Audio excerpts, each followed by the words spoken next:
Assalamualaikum warahmatullahi taala wabarakatuh, sahabat.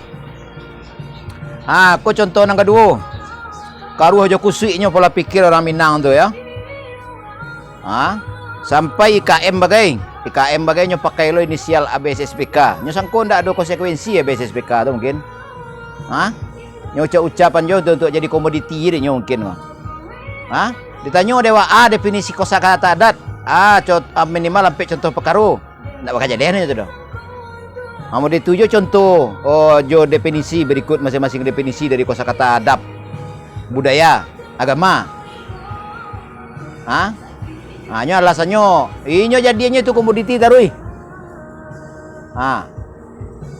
Itulah.